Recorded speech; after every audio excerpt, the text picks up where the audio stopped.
Well, the first thing that comes to mind, and I think most people would agree, is overcrowding.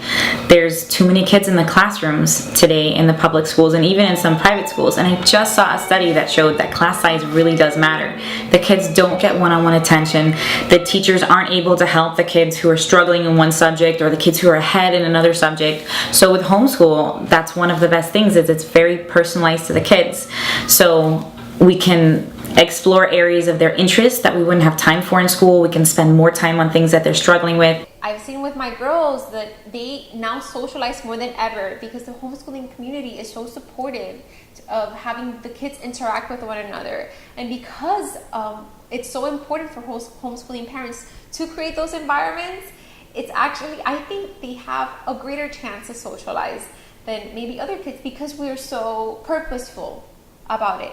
Their favorite activity is when we have our homeschool group at the park. There's a Miami Lakes homeschool group. Surprisingly, there's so many other homeschool families in Miami Lakes, which is great. We didn't know what to expect when we first started homeschooling last year. So they love going to the park every Thursday from about 11 to 1. They get to play with the other kids. Sometimes they make up their own games. They bring stuff to do with each other.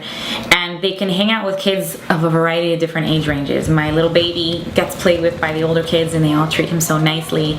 Sammy, who just turned 9, chooses to hang out with the 12 and 13-year-old boys because that's just, you know, his style. Right before Evelyn, my friend, gets home, we get the girls ready. My little girl and another girl that does school with us, and they're so excited to do ballet.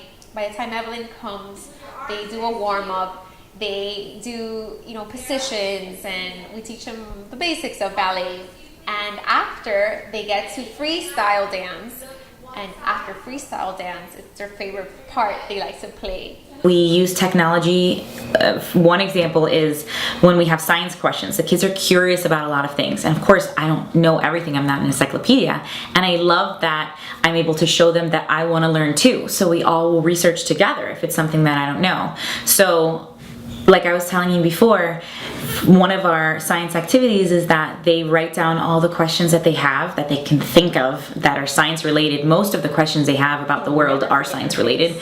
And we put them in a little tin, and every day when we do science, they get to pull out a question and we research the answer. So the last one we did was, why is the sky blue? And we Googled it, we used YouTube videos, and we were actually able to find a really good scientific explanation.